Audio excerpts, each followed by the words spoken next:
Amazing people, I wish कि आपकी life बहुत अच्छी चल रही है, आप बहुत खुश हैं और हमारे यूट्यूब चैनल पर आपका स्वागत है। आज की वीडियो में जो मैं आपको स्टोरी बताने वाला हूँ वो हमारे भारत के लिए कह सकते हो कि प्राउड मोमेंट है, बिकॉज़ जर्मनी की सरकार ने एक बात को पूरी दुनिया के सामने स्वीकार कर लिया है कि अगर जर्मनी में कोई प्रॉब्लम है तो उसको भारत के लोगों की ज़रूरत पड़ती है। और ये जो मैं आपको बात बता रहा हूँ ये बहुत ही बड़ी एक गुड न्यूज़ है हमारे भारत के लोगों के लिए, जो जानकर हमारे भारत के सभी लोगों को एक कह सकते हो कि प्राउड मोमेंट फील होगी कि ऐसा भी हो सकता है कि वाकई में हमारी जो इमेज है इंडिया की वो इतनी अच्छी हो गई है कि जर्मनी को अगर लगता है कि अगर उनके पास कोई प्रॉब्लम है तो उसका सोल्यूशन सिर्फ भारत के लोग ही निकाल सकते हैं, बिकॉज़ भारत के लोग टैलेंटेड माने जाते हैं। एंड उन्होंने साबित कर दिया है कि इस टाइम पूरी दुनिया को भारत की ज़रूरत है। ये वीडियो बहुत स्पेशल है, मैं आपको अच्छे से एक्सप्लेन करने वाला हूँ मैं सारी चीज़ें क्यों बता रहा हूँ आपको। एंड साथ में मैं आपको ऑनलाइन पर भी ये न्यूज़ दिखाऊंगा ताकि उससे आपको यकीन हो जाएगा कि जो भी बात मैं आपको बता रहा हूँ वो बिल्कुल सच है। आज के टाइम में इंडिया की जर्मनी को बहुत ज़्यादा ज़रूरत है, चाहे आप स्टूडेंट हो, चाहे आप वर्कर हो, चाहे आप स्पाउस वीज़ा पर जाओ, चाहे आप टूरिस्ट वीज़ा पर जाओ, भारत की बहुत ज़्यादा डिमांड बढ़ चुकी है जर्मनी में। एंड इसको इस तरीके से समझ सकते हो कि आपको नए नए जो इमिग्रेशन लॉज में चेंजेस हो रहे हैं वो इस वजह से भी हो रहे हैं क्योंकि उनको भारत के लोगों की ज़रूरत है। तो मैं आपको पूरी न्यूज़ बताने वाला हूँ इस वीडियो के अंदर एंड आपको ऑनलाइन पर भी दिखाऊंगा ताकि आपको और भी रियलिटी पता चलेगी। सुनाओ, अब टाइम वेस्ट नहीं करते, इस वीडियो को स्टार्ट करते हैं। So let's get started. सुनाओ, अब मैं आपको पूरी की पूरी एक गुड न्यूज़ है जो जर्मनी ने एक्सेप्ट किया है कि हमें भारत के लोगों की ज़रूरत है। वो क्या है स्टोरी मैं आपको अच्छे से एक्सप्लेन करता हूँ। क्या अब आने वाले टाइम में इमिग्रेशन लॉ में चेंजेस होंगे भारत के लोगों को ध्यान में रखकर। तो आज के टाइम में जर्मनी के अंदर करीब 70 लाख जॉब्स खाली होने वाली हैं 2035 तक। आज 2024 चल रहा है पर जर्मनी की जो सरकार है वो टाइम पर ऐसा अनुमान लगाती रहती है कि कितने वर्कर्स की इनको ज़रूरत पड़ेगी टाइम पर। तो ऐसी कैलकुलेशन जर्मनी ने की है कि अगर वो 2035 तक का ध्यान रखें आज से 11 साल तक तो उनको करीब 70 लाख लोग चाहिए होंगे काम करने के लिए, क्योंकि जर्मनी के अंदर सबसे बड़ी समस्या ये हो गई है कि उनकी जो 8.5 करोड़ की पॉपुलेशन है उसमें सबसे ज़्यादा लोग ओल्ड एज लोग हैं, यानी कि यंग पॉपुलेशन उनके पास नहीं है जो इनकी इकॉनमी को आगे और तरक्की पर ला सके और इसको रिच बना सके।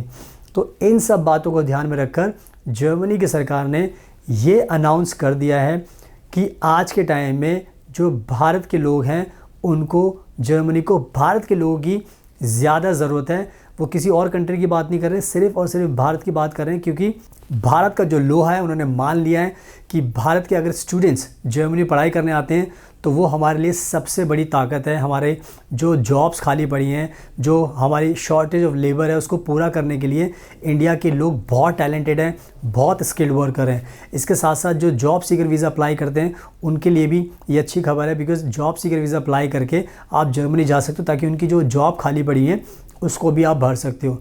तो मोटा मोटा ये है कि जर्मनी ने खुद ही एक्सेप्ट कर लिया है कि अगर हम भारत के लोगों को, जितने ज़्यादा भारत के लोग हमारी कंट्री में आएंगे उतना ही हमें फ़ायदा होगा, क्योंकि भारत के लोग मेहनती भी हैं, टैलेंटेड भी हैं एंड साथ में उनका जो एक व्यवहार होता है वो भी बहुत अच्छा है। यानी कि जर्मनी एक्सेप्ट कर चुकी है कि अगर दुनिया में किसी भी कंट्री को चूज़ करना पड़ेगा उनको एंड किसी भी कंट्री के लोगों को बुलाना है तो वो जर्मनी इंडिया को सबसे पहली प्रेफरेंस दे रहा है।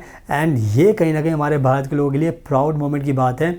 और मैं ये खुद से नहीं बता रहा, अब मैं आपको ऑनलाइन लेकर चलता हूँ, वहीं पर आपको बताता हूँ कि इस टाइम क्या चल रहा है, कि जर्मनी ने क्या क्या कहा है, ताकि आपको उससे रियलिटी पता लगेगी। So now let me show you this good news online. So now you can see on your screen, ये है DW, इसका मतलब है डॉयच वेले। ये जर्मन सरकार का ऑफिशियल एक न्यूज़ चैनल है। यहाँ पर जो भी न्यूज़ आती है वो जर्मनी की सरकार की न्यूज़ आती है। एंड यहाँ पर आप खुद से पढ़ सकते हो, लिखा हुआ है Germany targeting Indian students to address labour shortages. यानी इस टाइम जर्मनी टारगेट कर रही है इंडियन स्टूडेंट्स को अपनी लेबर की जो शॉर्टेज है, यानी कि जो वर्कर्स की इनके पास कमी है उसको पूरा करने के लिए ये भारत के लोगों को, भारत के स्टूडेंट्स को इस टाइम अपने कंट्री में बुलाना चाहते हैं।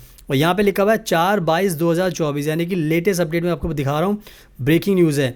यहाँ पे लिखा हुआ है to keep its engineering and IT sectors afloat Germany is looking to tap into international students talent. यानी कि जर्मनी इस टाइम जो स्टूडेंट्स हैं आईटी सेक्टर के, जो इंजीनियर्स हैं, उनको चाहती है कि अट्रैक्ट करे इंटरनेशनल स्टूडेंट्स को, ताकि जर्मनी में जो जॉब्स खाली पड़ी है उसको भरा जा सके। आगे हम देख सकते हैं, आगे यहाँ पर पढ़ सकते हैं, जो मेन न्यूज़ है मैं आपको दिखा दूँगा ताकि उससे आपको नॉलेज मिल जाएगी। तो जैसे यहाँ पर लिखा हुआ है, Germany is grappling with a critical labour shortage and ageing population with projections indicating a deficit of 7 million skilled workers by 2035। ये मैंने आपको वीडियो में पहले ही बता दिया है कि इस टाइम जो जर्मनी है वो उस टाइम फंस चुका है एक क्रिटिकल लेबर शॉर्टेज की प्रॉब्लम में। एंड मैंने बताया था कि एजिंग पॉपुलेशन यानी कि पॉपुलेशन की ओल्ड एज होती जा रही है, और इन्होंने ये अनुमान लगाया, प्रोजेक्शन लगाया कि 7 मिलियन का मतलब होता है 70 लाख स्किल्ड वर्कर्स बाय 2035, यानी कि 70 लाख लोगों की इनको ज़रूरत है 2035 तक।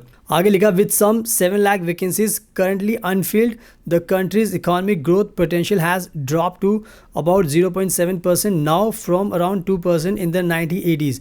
कहने का मतलब ये है कि अगर हम अभी 2024 की बात करें तो अभी भी इनको 7 लाख लोग चाहिए जो इनको नहीं मिल रहे हैं, जिसकी वजह से इनकी जो इकॉनमी थोड़ी सी डाउन जा रही है।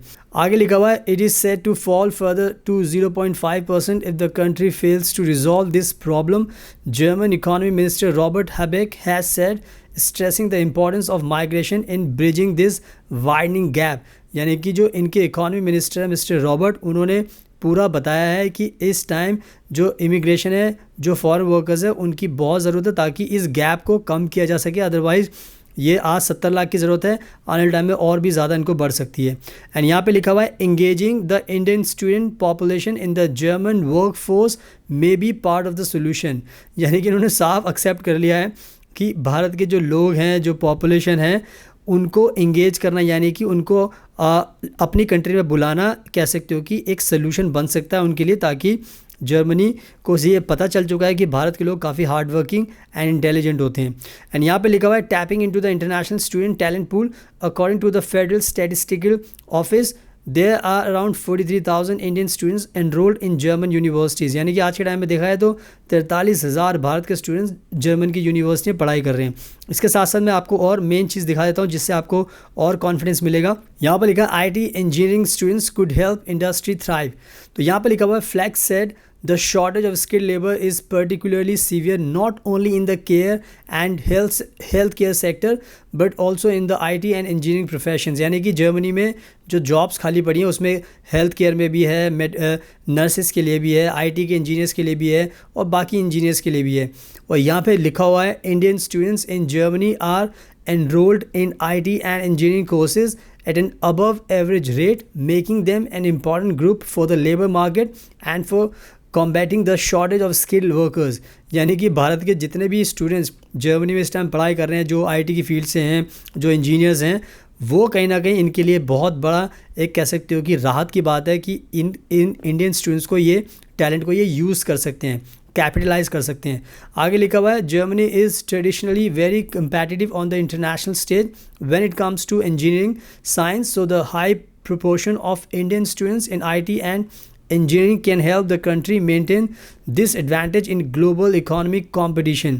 तो आप खुद समझ सकते हो कि भारत के लोगों के लिए कितना जर्मनी इस टाइम तड़प रहा है, खुद ही भारत की तारीफ़ कर रहा है, भारत के स्टूडेंट्स की तारीफ़ कर रहा है कि अगर जर्मनी को ग्लोबल इकोनॉमिक कंपटीशन में नंबर 1 पर रहना है, उसको सरमाउंट करना है, यानी कि पीछे छोड़ना है, तो इनको इंडियन स्टूडेंट्स की ज़रूरत पड़ेगी। इसके बिना जर्मनी का जो सपना है रिच कंट्री बने रहने का, वो पूरा नहीं हो सकता। तो आई थिंक मैंने बहुत अच्छे से आपको दिखा दिया है। अब आपको भी पता चल चुका है कि भारत के स्टूडेंट्स की बहुत ज़्यादा डिमांड है, भारत के लोगों की डिमांड है, टैलेंट की डिमांड है। तो आप कृपया करके, and now you have to apply this visa ताकि आप जर्मनी में आ सकें। सो इन सब गुड न्यूज़ का आपको ध्यान रखना है। सो आई होप कि आपने खुद अपनी आंखों से देख लिया, जो भी मैंने बातें बताई बिल्कुल सही बताई हैं। तो जितने भी हमारे भारत के लोग हैं, चाहे वो स्टूडेंट वीज़ा पर जाना चाहते हैं, जॉब सीकर वीज़ा पर जाना चाहते हैं, स्पाउस वीज़ा पर जाना चाहते हैं, तो आपके लिए अच्छा मौका है। टूरिस्ट वीज़ा पर भी जाना चाहते हैं, आपके लिए एक अच्छा मौका है कि अब आप वीज़ा अप्लाई कीजिए। बिकॉज जर्मनी इंडिया के लोगों को अब वीज़ा दे रहा है, बहुत खुशी से दे रहा है। तो कोई भी वीज़ा आप अप्लाई करोगे तो सारे वीज़ा आपको जर्मनी के मिल सकते हैं। एंड यही मेरा मकसद था ये वीडियो बनाने का, ताकि मैं आपको मोटिवेट करूं। और अगर आपको ये वीडियो पसंद आई तो प्लीज़ इसको लाइक ज़रूर करना, शेयर करना, और हमारे चैनल को सब्सक्राइब कर लें ताकि आपको ऐसी गुड न्यूज़ देखने को मिलती रहे। So thank you so much, आपके कीमती टाइम का best of luck, and please हमेशा अपना ध्यान रखिए।